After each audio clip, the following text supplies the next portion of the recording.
This program is rated PG. It contains themes and scenes which may not be suitable for very young audiences. Parental guidance is advised.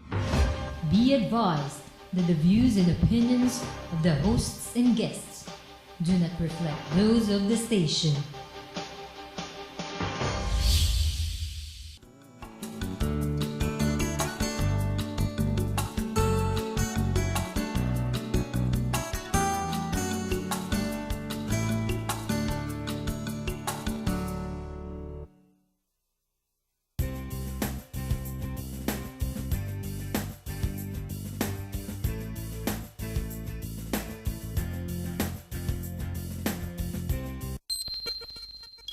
Welcome to the world of amateur radio. From Golf Bravo 90. I can talk to people all over the world. CQ, CQ, CQ. This is M6. As a radio amateur, I'm legally entitled to transmit to 400 watts. For any other stations on the Monday Night Net here on GB3DA. Amateur radio is a hobby with a difference. It's a technical hobby that lets you exchange messages with millions of amateur radio operators all around the world.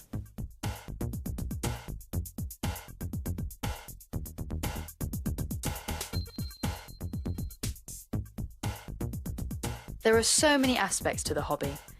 Technical experimentation, competitions, the opportunity to work at special event field days, and even the chance to send messages via satellite and the International Space Station. This is AirSat-1 amateur radio satellite. I do invite those that have amateur radio stations to contact the space station. We have equipment and people that can operate it. So up here we have 6 crew members working and living together. Over. Do you have your own room on the space station? Over.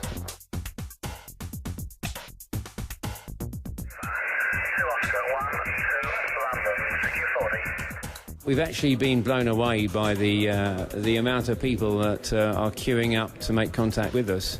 With 7,500 contacts in less than 2 days, I think that the 60,000 contacts is going to be achieved much, much quicker than we thought. As you may have gathered, this is the special event station for the 2012 Olympic Games. Oh, it's been fantastic. You come on with 2 Oscar 12 live.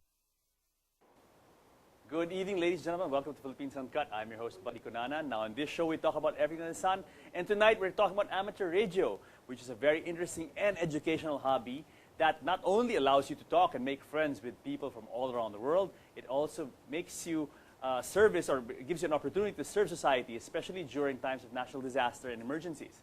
And joining us to talk about amateur radio is the Secretary General of the Philippine Amateur Radio Association, Mr. Jojo Vicencio. Good evening, Jojo, and welcome to the show. Hi, buddy. Thank you very much for having me here. And, you know, this is actually a very nice topic for me because I've always been interested in amateur radio, and especially as a young person growing up, I always wanted to get this hobby. And I'm so glad to connect with you guys this evening through you. And, of course, I want to thank my good friend Brian Monsi for arranging this interview with you and to meet you guys and finally talk to you about what is para and what is your advocacy. Now, let's talk about you, Jojo. Tell us a bit about who is Jojo Vicencio. Well, I'm, first and foremost, as of now, I'm a grandfather of 3 children, and that's pretty much the number one for me. Second, I'm the Secretary General of PARA. I'm a retired, I retired from the United States Navy back in 2000 and have been here ever since. I've been here goofing off for 15 years and enjoying it, and I can't think of anywhere else I'd rather be. I graduated college from the Jose Rizal University after my retirement, where I graduated with an AB in English and also a masteral in public administration. And after that, they said, "Oh, you're ready for a lot of jobs." I said, "No, not really." Then I returned to the hobby after being away for 34 years. What did you do for the Navy? I was an enlisted personnel. I was an electrician's mate. And most of the time, I worked in engineering. And it's hot, dirty, humid, but a lot of fun. But the last couple of years, as you became older, I became a chief petty officer and a senior chief petty officer. And my last tour was with the USS Mobile Bay, a Ticonderoga-class guided missile cruiser. And I was the command master chief of the of the boat, But you were, the ship, excuse me. But no, ship. A boat is a different thing in the Navy the altogether. submariners will kill me. Yes. What do you call this? So for the Navy, for the U.S. Navy, you were involved in communications and radio. No. No, I was not. In engineering. I was in engineering, power generation, and power distribution. Now, what got you into this hobby in the first place? Because you said you took a long break from it. As a young person, what got you into it? I was a student of Don Bosco Technical Institute in Mandaluyong, and we had a ham radio club back then, an amateur radio club. We call it DU1DBT was our call sign. That was back in 1969 or 70. I can't remember when I got my license, but it was during that period, from 1969 till 1972, while I was involved with ham radio in school. When I graduated, my uncle, who was the executive director of the Boy Scouts, told me that he volunteered me to be a volunteer ham radio operator with the national headquarters. So I was hooked up with Dr. Romeo Castañeda. He was the national headquarters physician, as well as his friend, Mr. Fred Hashim, who DU1EH. And they were both became pretty much, they were 64 and 57 then, and I was about 18 years old. So they guided me up till about 1976 till I enlisted in the Navy. And but it really has always been in your heart. It's this passion, always, yes. The ham radio hobby. Now, okay, before we dive into the topic, why do they call it ham radio? There are a lot of questions why, or there are even more answers. They said that HAM stands for the initials of the one of the recognized founders, Hiram Percival A. Maxim, from the U.S. He was a very huge name in ham radio in the U.S. Yeah. The other legend is that some radio operators, when they hear the amateur radio operators speak, they said, "Yeah, those guys are a bunch of hams." And I think that's, and I tend to believe more the latter, that we speak with like hams, just like Hollywood stars and stuff like that. But because whenever you put somebody on the microphone, open mic, lumalabas na yung kaartihan. Open mic. So open mic. So that's why I think that those are the two more popular legends of why it's ham. Interesting. Okay, what is amateur radio, and why do you call it amateur radio? I mean, is there professional radio? Amateur comes from the word Italian word amatore. Okay. And it means for the love of. All right. So pretty much we say amateur radio is for the love of radio. Yes, there are professionals, broadcasters like you, and also the people who use the radio on a professional basis. Yes. Like the security guards, the communication experts. They have special licenses because that is their job. They get paid for it. Yes. Amateurs do not get paid. We are required not to accept any payment for our services. Oh, really? Yes. Okay, interesting. That's why all this, everything is free, our services. It's only our equipment that costs us, and we pay for it from our own pockets. How old has amateur radio been around as a hobby? Over 100 years, over a century. I guess almost from the first radio broadcast.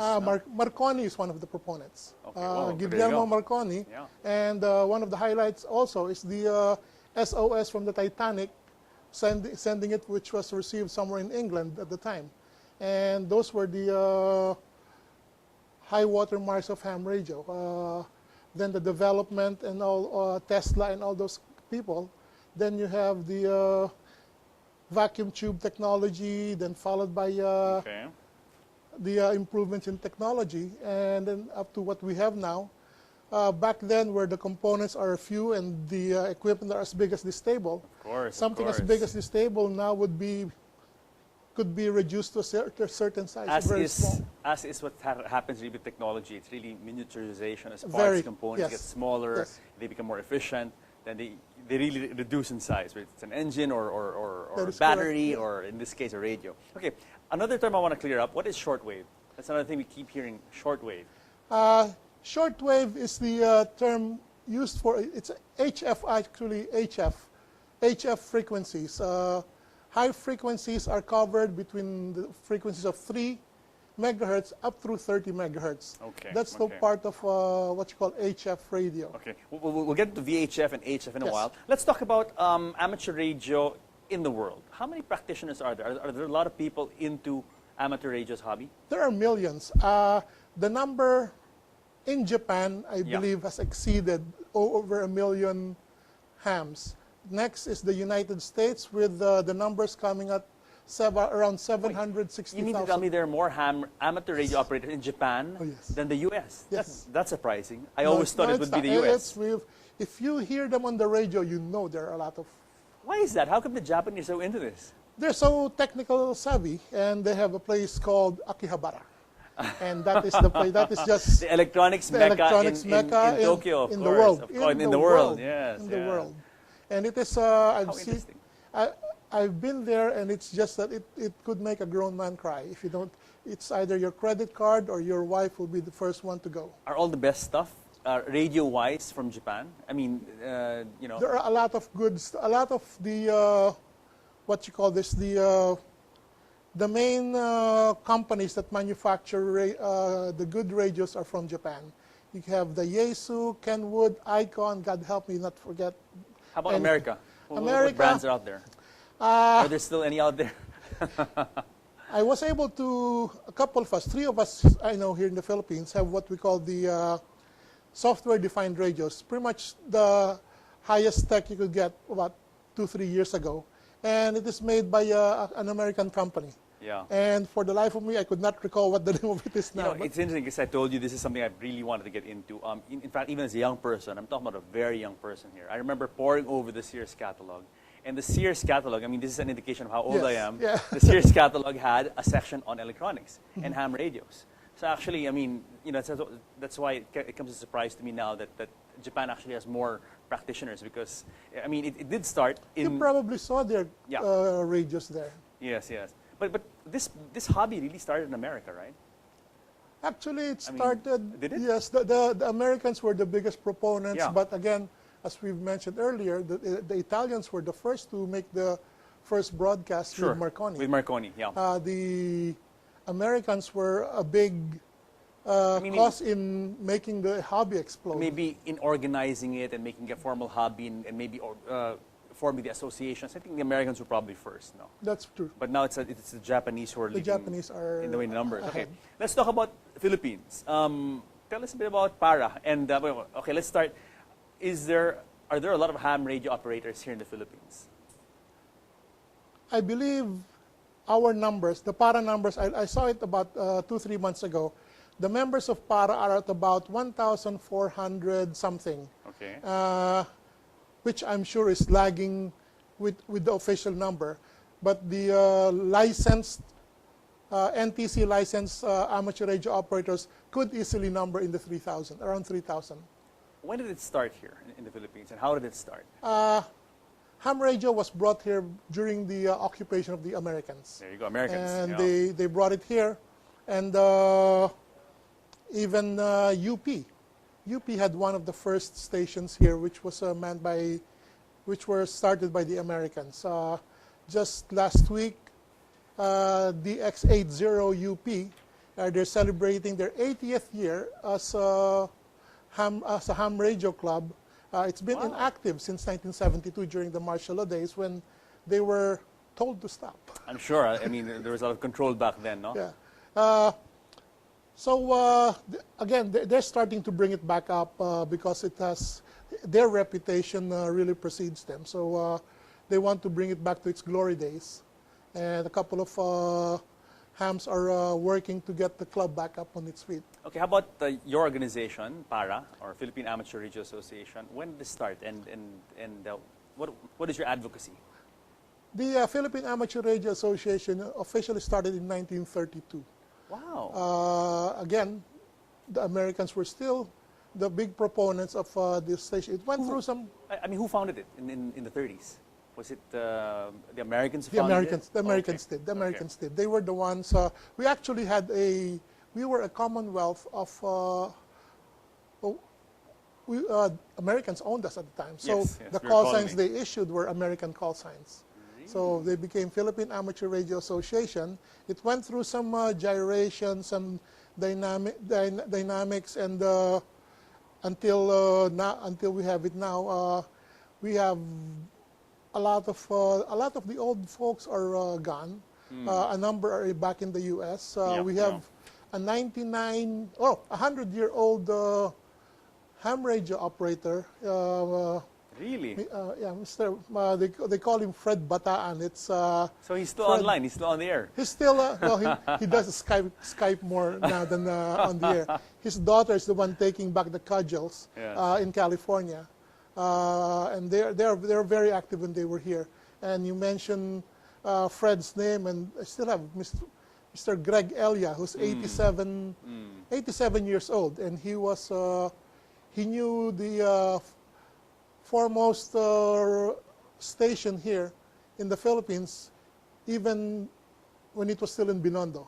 It was not yet in Pasay City, it was not yet in Quezon City, but it was still in Binondo. Then what we just found out that we have a Filipino-American who is here at the moment visiting, Mr. Jim Cheney, whose father was the guy who started that station. How interesting. It is. It's just that all these things are coming around in circles. What do you guys do in Para? What are your main activities? We are pretty much administratively. We are the voice. We are the eyes. We are the admin guys for all the ham radio operators here, for all the clubs. Excuse me. Yeah. And we work with the NTC, of course, because they are the licensing. They are the authority over us. Okay. We work under their guidance based on their rules and regulations, and we make sure that everybody follows the rules. We represent the Philippine hams in overseas, in foreign entities, in foreign groups like the International Amateur Radio Union, which is subservient, ITU, to the ITU, the International Telecommunications Union. But we make reports to those, and we make representations for the in the name of Philippine hams. But how about your members? What kind of activities do you hold? Twice a year, and sometime during summer, April, May, we hold what we call a ham radio convention. It's a great event, an excuse for all the married hams to get away from their families and get together and tell stories, true or otherwise. We have what we call a fox hunt. We try to find a small transmitter that's hidden somewhere, and using antennas and small radios, try to find where it is. You have the games you guys play, huh? Yeah. Interesting. And we have what we call swap meets. People selling their old radios, selling new radios, selling How many people accessories. get together during these meetings? The last one in Naga, last April 8th to 10th. We held it in Naga, and there were over 400 people. We're looking at another, on November 29 is the second event, which is the Para Anniversary Celebration. That's the foundation day of Para, it's the 29th of November, excuse me. And the last year we had about, I think after 300 we lost count already. And we have events like special examinations for those who want to take the licensing exam. NTC gives us the privilege of, we'll give you a special exam. Tell us the numbers, fill up the requirements. We'll talk about NTC in a bit, but I want to know what you guys are doing to promote the hobby. Do you do campus, do you link up with organizations on campuses, that kind of thing? I mean, how do you guys, promote this? It is a self-promoting hobby, actually. We have scheduled events like February and October. In February, it's the Girl Scouts' turn to conduct a ham radio contest, international contest. Contact as many people as you could. The Girl Scouts of the Girl Scouts of the Philippines. And you guys are assisting them with equipment, I'm sure. Equipment, training, and nice, the equipment. Nice. And these are just not one station. There are about 15, 20 stations participating. How interesting. And then in October, it's the Boy Scouts. It's the Boy Scouts' turn. And that's, again, that is bigger because even the Girl Scouts joined that event. And it is a worldwide event. It's international. And people are, not even now, people are, hey, what are we going to do for it? It's called Jamboree on the Air. Yeah, Jamboree on the Air. Stroke Jamboree on the Internet. And it's bled over to the Internet. I remember when I was in high school, used to support those with the BSP when my uncle volunteered me to be an operator. Okay, George, we pause for break, but more of our conversation when we come back for a second segment. Okay. Guys, more of, stick around because more of ham radio operations when Philippines Uncut returns.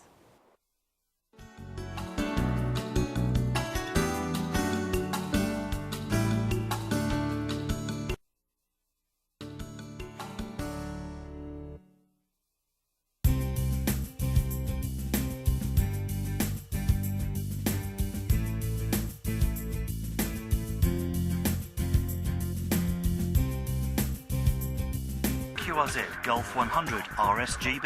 Well, it sounds like you're having fun there. 35 and 9 signal down here, by the way, into West Sussex.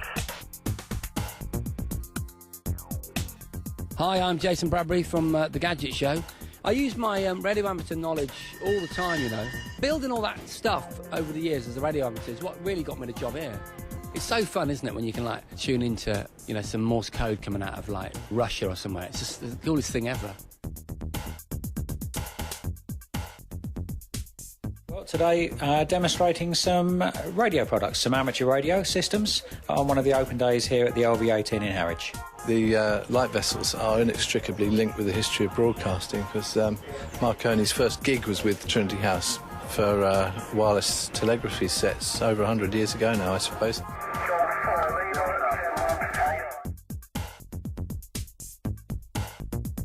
You've actually taken me today to my first amateur radio rally, and we're in Kempton. There are so many people here, and you can see so many different call signs, people wearing their club t-shirts. It's a really nice atmosphere. It's a case of coming to see what there is and grabbing any bargains. I think it's definitely good to come here and to meet some other people, and you get that sense of a community feel, and it's definitely worthwhile coming to. This is Phoenix FM. Noisettes there and wild. Welcome back to Philippines Uncut. I'm Buddy Conan. Tonight's topic is amateur radio, and joining us is George Vicencio, and he is the SecGen of the Philippine Amateur Radio Association. George, a nice video that we saw just before we came on, and very interesting because, it looks like there really are a lot of people following in this hobby and really enthusiastic about it. And as you saw, I think we saw a video of a convention or something, and I mean, there were hundreds of people, no, and really, really feeling it, no. You will notice the age median is slightly high in the Middle Ages, and our job now is to attract more of the younger people, and I think we are getting success. We are becoming successful because of the Boy Scouts and the Girl Scouts. Our Chief Operating Officer, Thelma, she had a 9-year-old daughter who she made a project that you will have a ham radio license because 9 years old is the minimum for a Class D, and taught her, showed her the ropes, and had her take the test, and she passed. All her children are licensed operators. Okay, let's talk about, why would a young person get into this hobby? I mean, some people watching now are probably wondering, what is the relevance of amateur radio when today with the internet, if I want to talk to someone in Africa or in Russia or the States, there's Skype, there's Viber, there's WhatsApp, there's Facebook. I mean, immediately, it's instant. I can contact my friend there, boom, boom, boom, text. So why get into radio? What is the satisfaction of operating an amateur radio, being a ham radio operator? Tell me. Well, Ondoy, Yolanda. No, I mean, so as a hobby first. Well, that's the offshoot of it is there are times when electricity will not be there, and that's the only means of communication. But the enjoyment that you get, the enjoyment that I derive, I am more, I enjoy talking to people from faraway countries. But you want to go on Skype? That's the thrill of having your equipment, your own equipment, and you have to deal with what we call the band conditions, the propagations. Will somebody hear me? Will somebody not hear me? You have to. You even have to watch the moon, for heaven's sake, that what the moon's doing at the moment, so that you could know if you get good propagation. We have contests where it's usually timed on full moon cycles. Okay, so it's what you're saying is, as an amateur radio operator, the challenge, the joy comes in that satisfaction of hurdling all those challenges and making contact with another person in another country. Yeah, even here in the just here in the Philippines, I have friends from Naga City, Chris Rivera, who operates a station in what we call in a very low power mode. That means 5 watts and below. 5 watts, the flashlight is even much brighter than 5 watts. Wow. And at 5 watts, you could hear them, not very loud, not very, very distinct, but being able to pull their signals out of all that gunk in the air, the static and all that stuff in the other stations. It's a big thing. I'm always happy to hear him because, I know he gives me a workout. Yeah. Okay. So in my opening spiel, I said that this is a good way for us to make friends with people from overseas and talk to people around the world. How far can I make contact? I mean, like what is the range of amateur radio? You could contact pretty much anybody in the world. Anywhere in the world? Anywhere in the world. You could contact the International Space Station. You could bounce signals off the satellite. And some people even bounce signals off the moon. How does this work? It's very simple. How can we explain the audience? How does amateur radio work? Okay. We use radio waves. When we speak, we have an equipment, what we call a transmitter or a transceiver, that converts our voice into electrical signals. All right. The electrical signals then get converted to radio frequency signals, and those get shot out of our antennas. Okay. And from the antenna, they bounce off the atmosphere, depending on what the conditions are. It could be a long distance or a not so long distance, but in a matter of 24, 48 hours, you could easily contact majority of the 7 continents are not that far. But I mean, obviously, the farther away the person you're trying to contact, the harder it is to reach. I mean, obviously, no. Now, you mentioned earlier, like a few minutes ago, that it depends on the cycle of the moon, on this and that, on conditions of the Earth. Why is that?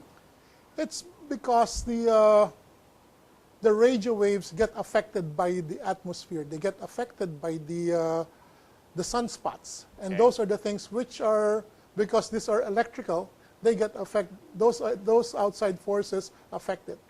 How interesting, how interesting. So if I wanted to contact, okay, let's say practical purpose. I mean, if I get on the radio, on the amateur radio, and I turn it on and I speak, can I at that moment, can I contact anyone in the world, or it depends? It depends on the time of day. It depends on the time of day. At this point in time, right now, if we turn on the radio, put with a Let's say now it's about 9:30 in the evening. Who can we contact if you turn on your radio and then start talking? Who could we reach? Europe is easy. Russia is easy at this point in time. The US is easy at this point in time. Africa could be contacted at this point in time. Australia could be contacted. So you can talk to all these people. Just open your radio. Yeah. Now, why is it in the evening for us? It's easy to contact these places, whereas during the day it might be difficult. Okay, this will be the nosebleed section. Simple. The atmosphere gets ionized by the sun. All right. When the atmosphere gets ionized, gets charged. Okay. Okay. The reception and transmission of signals is poor. All right. Okay. That's the simplest way I could put it. Clear. So in the evenings, it's easier to go farther. Exactly. There you go. So during the day, it's easier to contact maybe Japan or Asia would be... You could pretty much predict who you could talk to. The U.S., we could talk to them up till about 9 o'clock in the morning, 8 o'clock in the morning. Yeah. Because it's still not... because it's nighttime over there. Yeah. And here, the sun has just come up. So our atmosphere is not yet that charged. Not yet that charged. So that's the layperson's explanation. Bravo. I mean, I was thinking of how to impart the viewers an easy way to understand it. It's kind of technical if you think about it. No? Okay, let's jump into how does one become a ham radio operator?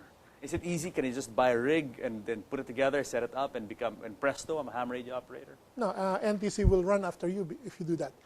What's the First process? and foremost, the legal requirements have to be satisfied. All right. How does one get into ham radio? Usually, somebody have a friend who is a ham, or have seen somebody operate the radio, or saw it on TV, or hopefully because of this program, get interested and say, what the heck is that thing? So the first step is to, the government requires a license for us to operate. Why? I thought this is supposed to be amateur radio and like it's open, it's free, anyone can get on. Why is it regulated? The government owns the airwaves. All right. So they are. This is a privilege granted us by the government that we could use this sub. And it's the capability of this is just, if you think of it, it's scary. You could contact Russia. Back in the Cold War days, we were talking with Russia almost on a daily basis. Really? How nice. Interesting, huh? Continue. So let's talk about NTC's role. So NTC is they are the guiding body, the people who enforce the radio law, the 3864, Republic Act 3864 is the one that's our guiding principle, or the law which guides the operation of ham radio operators in the Philippines. All right. And for one to become a ham radio, to take the licensing exam, you have to undergo a ham radio orientation seminar, amateur radio orientation seminar. The Philippine Amateur Radio Association provides it every second Saturday of the month. Okay. Excuse me. And that's it, just one day? One day. And this also happens in other areas because sometimes we just came from a trip from Dumaguete to do that seminar. Yeah. But our real, what my personal want is that these people in the other areas in the Philippines be able to do this orientation seminars on their own rather than us going there. But what you're saying is that you attend this one-day seminar, courtesy of your organization, and this will arm you now with the knowledge. It gives you the basic knowledge, the rules and regulations, basics of electricity and electronics, and also ham radio practices. Each, what you call elements 2, 3, and 4 respectively, you get questioned 75 questions all in all, 25 each segment. Right. And you have to score. Not too bad. No, it's not that bad. And actually, the gist of the orientation seminar is to prepare you to take the exam. And that's what it is. So that's it. We attend the seminar, courtesy of your organization. Then we go to NTC, we take the exam. Actually, you have to pay $175 for a book. So you pay $175 for the book, which is peanuts compared to the equipment you have to buy, but still. Then you go to NTC, you take the exam, and then you can become a bona fide licensed ham radio operator. We have 4 classes of licenses. You have the foundation class, which was just recently, in 2012, recently reactivated. Then you have the Class C. This gives you VHF and HF privileges. And then Class B increases your power privileges and frequency allocations. And Class A, no holds barred, you can do anything. Now, how do we get to that Class A? Because that sounds, like the widest. Just, again, it depends on the interest. The people around you, the hams around you, has a lot to do with it also, because they are the ones who spark the interest and push you and pretty much shame you into taking a higher license. Why you're only Class B? But the thing, that's what it is. It's when I took the exam, because I've been away for so long, I had to start from scratch. Start from the orientation seminar, took my exam for Class C. A month and a half later, took my Class B exam. A year later, took my Class A exam. Till I didn't stop till I got it. I was very fortunate enough that the brain was still working. I was able to pass all exams, and now pretty much all I'm waiting for is to be able to be issued my lifetime license. But that's in another 10 or 15 years. Wow. Now, okay, you mentioned two terms, VHF and HF. Quickly, let's define that. HF is for long distance operation. And we're talking about when I want to talk to someone overseas. That is this correct. Would be HF. That is correct. If we want to talk to the whole Philippines, which we do every day, twice a day, 7 in the morning, 7 in the evening, we conduct on the 7 megahertz band, the Philippine DUNet. Pretty much it's a way of checking the radio propagation up and down the country, and who's up, who's down, how's everyone doing. It's very informal, but it gives us a gauge. Okay, we could talk to these guys, no problem. Some guys test their equipment. Okay, I'm going to transmit using only 2 watts and try to see if you could hear me. And those are the times to do it. Now, Jojo, you guys are ham radio operators, and you guys are passionate about this. What do you guys talk about on air? I mean, is there an agenda, or you just say, hi, hello, I'm Jojo Vicencio, I'm here in the Philippines, and, good day, mate, someone down in Australia. I mean, what do you guys do? It's easier to say what we are not allowed to talk about. We're not allowed to talk about politics. We're not allowed to talk about religion, We're not Really? allowed to talk about indecent. This is about. I mean, this is the ham operator international, Yes, international, yes.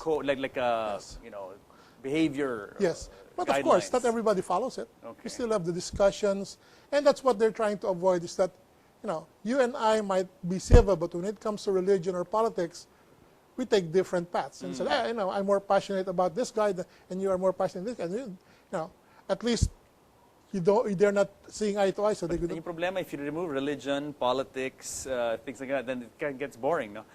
You could always talk about other. You could always talk about other people. No, it is still the technical aspect about doing. Hey, no, I'm testing my antenna. How does antenna A sound? Okay, this is how I heard you. Okay, I'm searching to antenna B.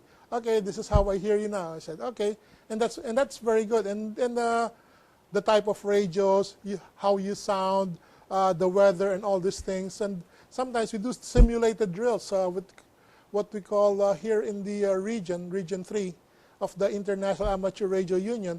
We conduct the simulated emergency test. What we do is we pass messages, just innocuous messages, nothing which would alarm anybody, just to make sure that could Malaysia hear me if I have a problem at this moment? Could Indonesia hear me? Could Japan hear me? Interesting point. We're going to take off from that when we come back for a third segment. But quickly, it sounds like a social network, like the original social network, this amateur radio. This is the original technology-based social network. media. Okay. Jojo, we have to pause for a break. But guys, more of amateur radio, Talk to the World, when Philippines Uncut returns.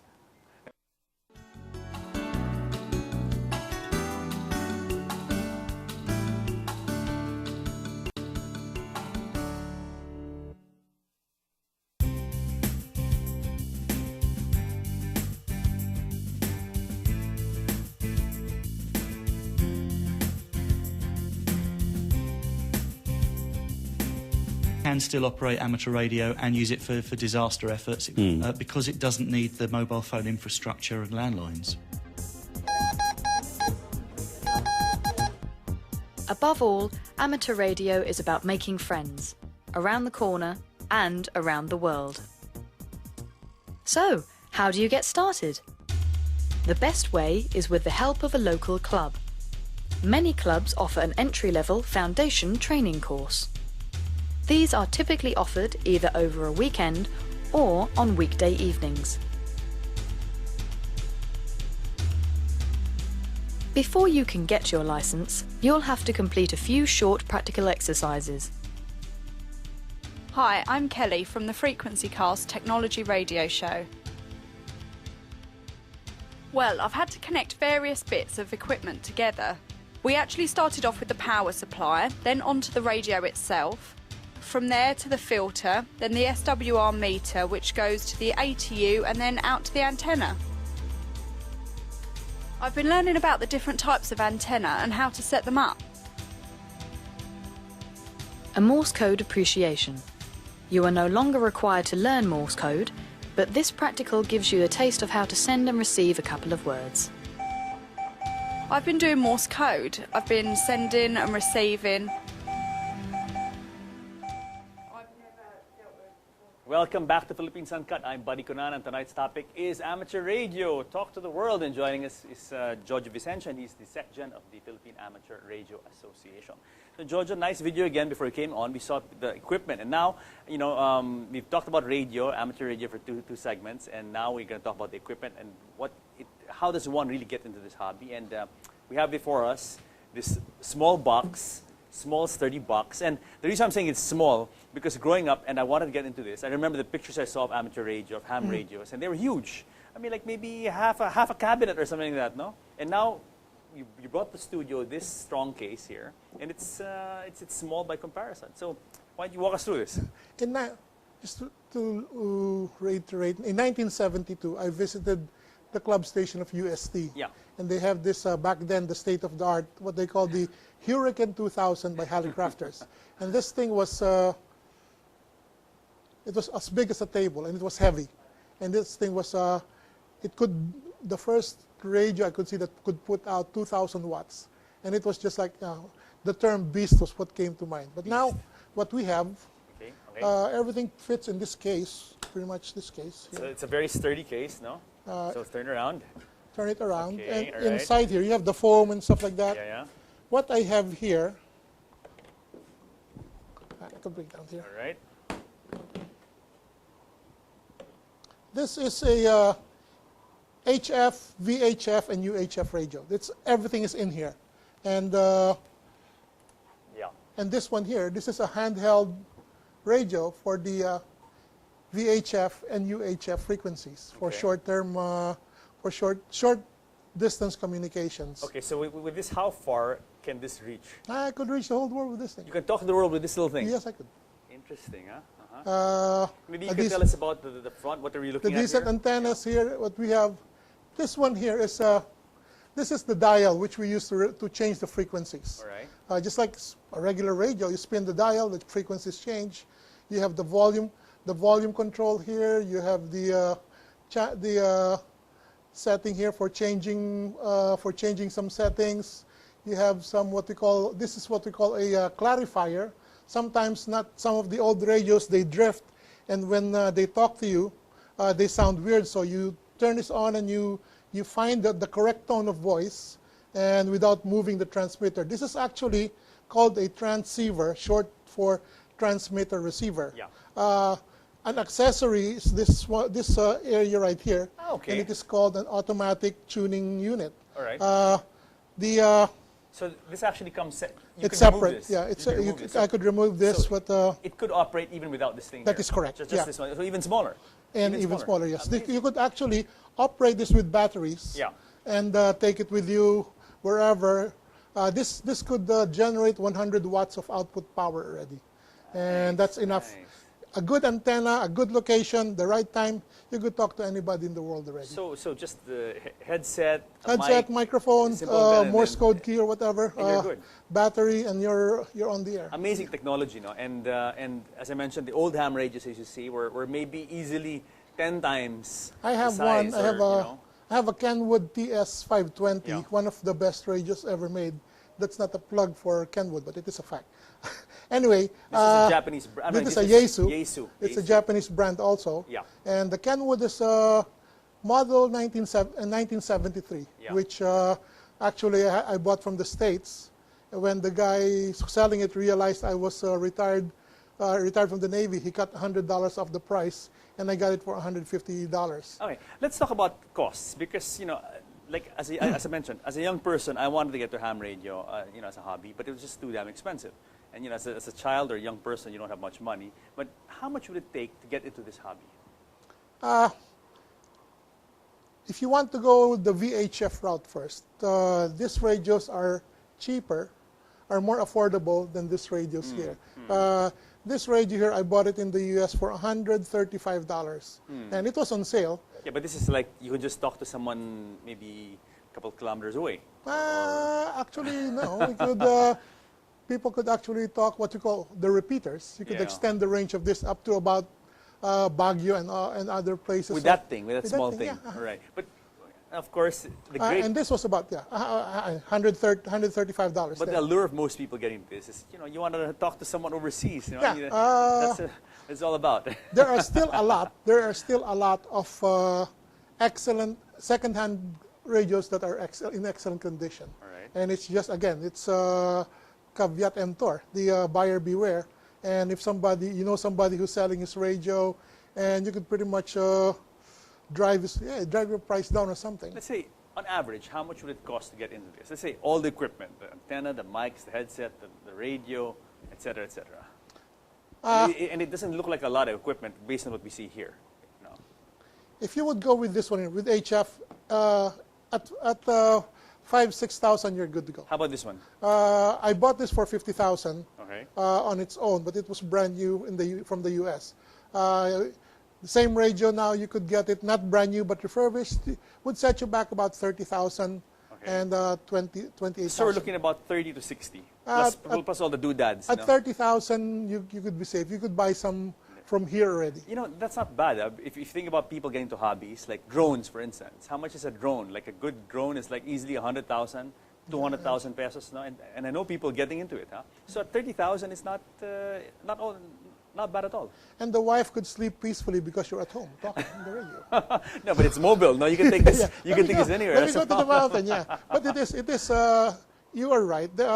Right now, we have what they call a classified pages for our Facebook page, and there are radios there on sale for 25,000, which look like in good condition, and 2 or 3 other radios which again they're second hand, but knowing who the source is, I'm pretty confident to buy from those guys. Okay, now last 5 minutes of the show, let's talk about what you guys do during disasters. How you guys help our government, our NGOs, to aid the Filipino people. The social media now has made it easier for us to follow weather conditions a long way off, even thousands of miles from the Philippines. The web pages of mybagyo.com or Typhoon 2000 and other, the Joint Typhoon Watch Center by the U.S. and the Japanese Meteorological Agency, they have all these weather pictures, and even the NOAA, the National Oceanographic of the U.S., they have all those pictures, all this data that you could look and say, hey,